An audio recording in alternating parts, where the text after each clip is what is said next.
विरोध इसलिए हो रहा है, उनका अधिकार है प्रोटेस्ट करने का, प्रोटेस्ट करें, लेकिन प्रोटेस्ट अगर हिंसक हो रहे हैं तो ये गलत है। राज्य सरकार की जिम्मेदारी है कि प्रोटेस्ट हिंसक ना हो। लेकिन वही मैं कह रही हूँ, ममता बनर्जी की सरकार जो है, ममता बनर्जी की सरकार को पूरी तरीके से इसमें घेरा जा ही रहा है। क्योंकि देखिए, मीडिया जिस तरीके से आवाज उठाना चाहिए उस तरीके से आवाज नहीं उठा रहे। आप ये बताइए, जब बंगाल में कुछ होता है, जो बाकी जहां पर प्रदेशों में वो होता है, बीजेपी के सिवा अन्य कोई दूसरे के होता है राज्य, जैसे पंजाब हो गया, पहले दिल्ली थी, फिर उसके बाद वेस्ट बंगाल हो गया, तो वहां पर मीडिया जिस तरीके से हेडलाइन चलाते हैं ना, ऐसे अगर वो यूपी के लिए चला दे। आप देखिए यूपी के अंदर क्या हो रहा है। आप बताइए, 7 दिन तक 23 लोगों ने 7 दिन तक एक महिला के साथ बलात्कार करते हैं। उसके बाद मंगेतर के सामने एक महिला के साथ बलात्कार करते 8 लोग, और वो भी बीजेपी का नेता निकल गए। आप खुद बताइए कि उसमें आपने कितना योगी जी के हेडलाइन चलाया, कितना चलाया। देखिए, अपराध होता है। प्रयागराज के अंदर एक दलित पुरुष को जिंदा जला दिया, उसके लिए आपने योगी जी का फोटो दिखा के कितना हेडलाइन चला। अभी आपने ममता दीदी का, नहीं सुनिए मेरी बात, सवाल जवाब मैं दोनों दे रही हूँ। अगर आप योगी जी के ऊपर सवाल नहीं कर रहे हैं, क्यों नहीं कर रहे, ममता दीदी के ऊपर सवाल करिए, और करना भी चाहिए, क्योंकि वो सत्ता में है तो वो सवाल ये है, जो ममता दीदी जिस कानून का विरोध कर रही है, वक्फ कानून का विरोध कर रही है, इसी कानून को लेकर के तो तमाम बड़े नेता भारतीय जनता पार्टी को तो कह रही है ना, इसमें कमी क्या है। एक तरफ एक जिसके लिए कानून लाया वो तो सराहना कर रहे हैं। मैं पहले से बता रही हूँ, वक्फ जो कानून लेके आए हैं उसका मैं विरोधी नहीं हूँ, मैं पहले ही बता रही हूँ। कानून सही है।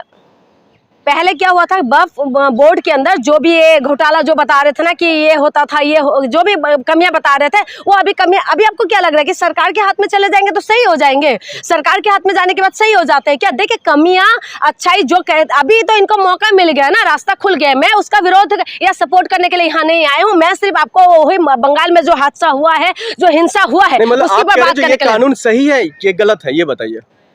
कानून अब सही है गलत है कि बोलने के लिए क्या रह गया? कानून तो बन चुका है ऑलरेडी। इसमें अगर मैं बोल दूं कि सही है तब भी कोई फायदा नहीं, अगर मैं बोलूं गलत है तब भी कोई फायदा नहीं। विरोध इसलिए हो रहा है, उनका अधिकार है विरोध करना, लेकिन हिंसक अधिकार नहीं है कि आप हिंसा करें, किसी हिंदुओं को जान जाए, किसी मुसलमानों की जान जाए। ये बिल्कुल सही नहीं है, क्योंकि बंगाल के अंदर 30% जो है मुसलमान है, और वहां पर कम से लेकर कह रहे 7 से 70 सीट पे इनका प्रभाव पड़ते हैं मुसलमानों का।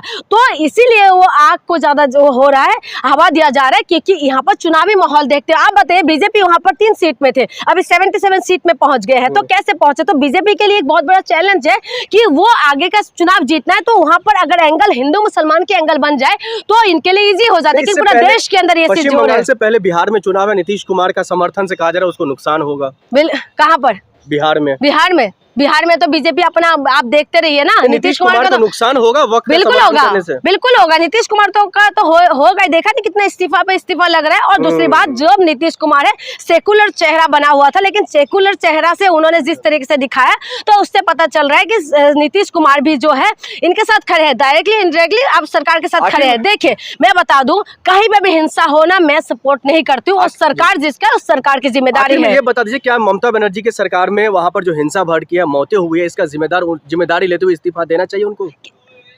ठीक करना चाहिए। अभी इतना जल्दी अगर हम इस्तीफा मांग ले, ऐसा तो इस्तीफा पता नहीं हर सरकार में, योगी सरकार का, हम योगी जी से इस्तीफा मांग के दिखाइए। आप मांगे ना, कुंभ में कितना लोग वो हो गया, खत्म हो गए थे, आप इस्तीफा मांगे ना, मांगे। कुंभ के अंदर सारी हिंदू का जान गया है ना, आप मुंह मत छुपाइए। आप ये बताइए, कुंभ के अंदर कितना लोगों का जान गया, क्या वो हिंदू नहीं थे? आप उनसे इस्तीफा मांग के दिखाइए।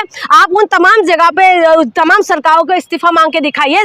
जब मणिपुर के अंदर इतना दिन तक जलता रहा, लेकिन कोई इस्तीफा मांगा? लास्ट में जिम्मेदारी लिया। कौन सी जिम्मेदारी लिया है? कौन सी जिम्मेदारी लिया? बताए। जिम्मेदारी लेने की बात अभी की मैं आपको लेटेस्ट बता रही हूँ, उसमें क्या कुछ कार्रवाई हो रहा है। देखिए, जो दूसरा विपक्ष के जो नेता की वहां पर जब थोड़ा सा भी कुछ होगा ना, तो बहुत बड़ा करके दिखाते, लेकिन इंसानों की जान का बहुत कीमत है, लेकिन गरीबों की जान का कीमत नहीं है इस सरकार के अंदर। चाहे कोई से भी सरकार हो, आज पश्चिम बंगाल के अंदर शांत जो नहीं कर पा रहे हैं ना, या उस चीजों को जो हवा दे रहे, सिर्फ इसीलिए हवा दे रहे, राजनीति को देखते हुए हवा देते जा रहे हैं, और इसके सिवा